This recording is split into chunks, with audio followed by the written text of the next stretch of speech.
guys, Sue from Nurse Chill. Rob from, not Nurse Chill, Well, you can see, look. ECT for Health. We got the banner behind us. We've got the banner, although it's probably back to front because you... Yeah, true. It's that's good. all good. It's good branding though for Rob's training organisation. And look at where we are. We're on the water, which is where his office is.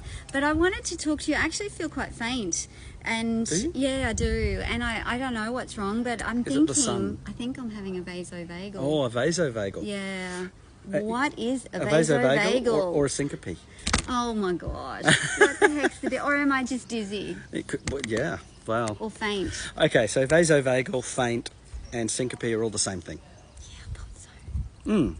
And I think intuitively most nurses get that. But so where does the term come from? Yeah, we want to sound smart. Don't say Okay. the patient fainted. That sounds silly. So typically, a syncope means a drop in blood pressure as a result of a cessation of heartbeats. So, Cessation of heartbeats. so a syncope, like if your heart suddenly stopped for a few beats. Yeah. Like let's say your heart literally didn't beat for 3 seconds. You just Right. had like an asystolic standstill. Yeah, That's technically a syncope. Why would you have that? Or why we don't Well, know? you could a have lot of reasons. You could have a heart failure, or you could have some aberrant What about a blood electrical test? discharge. People get like this when they have a blood Okay, test. so that's not a syncope. Right. We tend to say, oh, the patient fainted, they had a syncopal event. But a true syncope is a stopping of the heart for a period of time. Now, within that few seconds that you stop your heart, what happens to blood pressure? Drops. It drops dramatically, and that's detected in the head. A loss of perfusion immediately inside your head, a loss of oxygenation in your brain is immediately going to take out your ability to maintain consciousness, and so you'll drop to the floor. Okay, right. So that's syncope. Yes. Think of syncope as the heart stopped for a period of a number of seconds, Yeah. perhaps.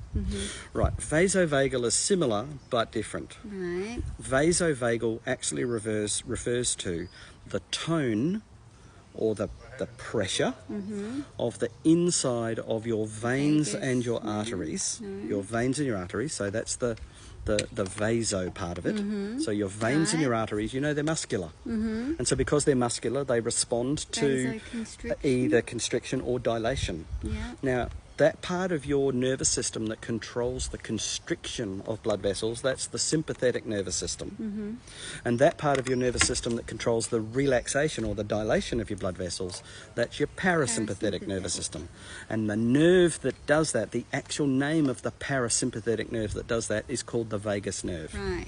So if I had a sudden stimulus to my vagus nerve, then it's going to cause me to have a massive, all around my body, widespread vasodilation.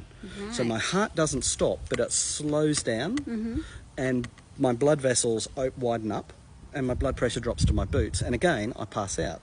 Okay, so I have a faint. Now, you're only on the ground for a few seconds, blood restores. You know, it's that whole, while you're sitting up here, you can't maintain vascular tone and perfusion to your brain, but when you're lying flat on the deck, all the blood sort of filters out a bit, and that vasovagal moment switches off because the sympathetic nervous system comes to the rescue and will immediately start to cause vasoconstriction again to restore blood pressure. Okay. And everything will be normalised. And everything normalises, and this is why a faint is so short-lived. But typically, it's important to recognise that if somebody has had a vasovagal event, it was a parasympathetic nervous event. Right. And that is sometimes occurs with things like a sudden fright, a sudden bad news, seeing something that causes you to have a vasovagal, like watching somebody have a blood test, Yes. watching, just even seeing blood. A nurse in theatre for the first time. Nurse in theatre for the first time.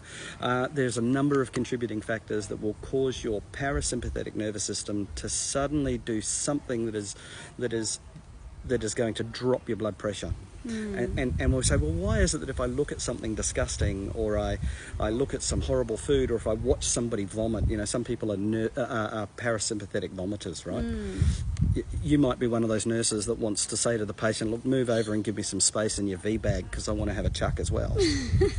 There are nurses like that, right? There are some people, I only need to make No shame in that. I only need to make the vomit noise, and I've got a particular family member that will start heaving just when I make the sound, you know, the gagging sound.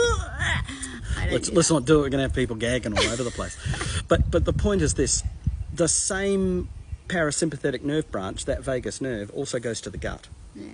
So some people will have a faint on the toilet because as they're activating their parasympathetic nervous system to be able to pass emotion, they'll faint.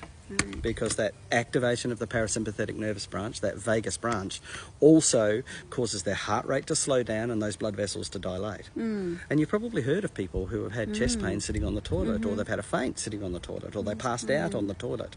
Almost certainly vasovagal would have to be high on your index of suspicion as to what actually caused that. It's a vagus nerve stimulation. Now, let's say I saw somebody vomiting, or I saw something disgusting that made me feel sick.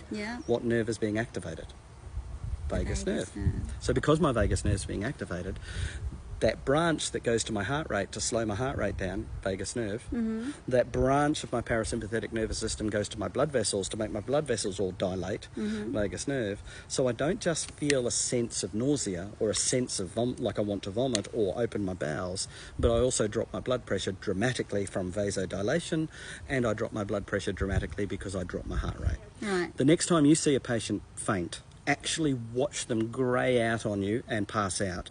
I want you to take their pulse, and I'm telling you their pulse will be sitting around 40. They drop their heart rate, and that's why they fainted. That's why they had a vasovagal. Yeah, all right. And you really just want to lie them down Lay and them wait down, for it to pass. put their feet up. Nice deep breaths. Nice cool on their sweaty brow. And they'll be all right. Jeez, you're amazing, honestly. The way you explain that. Just don't get all faint. No, I won't. I've never fainted on the job. That's Have you? good. Yeah, once. That's for another TikTok. Really? Can you just give us a quick version? Yeah, I was actually taking blood on a patient myself. Oh, jeez. I had the needle in their Really? vein, and the next thing I remember, I was in the tea room. I don't know how I got from the bedside of the patient to the tea room, but there was a very grumpy old sister, it was back in the day, a very grumpy old sister standing over me saying, "Are you going to be all right to go back on the floor?" That's all she cared about. All she cared about. Apparently I fainted while the needle was in the vein, and I scraped the patient's eye. It was just a mess. That's an incident report I never want to. I was young, and I was coming down with something. I think I had glandular fever, and there was a lot going on. And, I'd love to hear your story. Have you ever fainted on the job? I haven't. Or moved the patient aside and vomited in their V-bag with them. Hey, there's going to be a sizable number of people that do. We need to do another TikTok on all the stories that we can come up with of all the maybe bloopers in nursing, the things that you've done that you might not be so proud of. Anyway, I hope that helped with regards to your vasovagal, and you're brilliant. Thank you, Rob, from ECT for Health. See ya.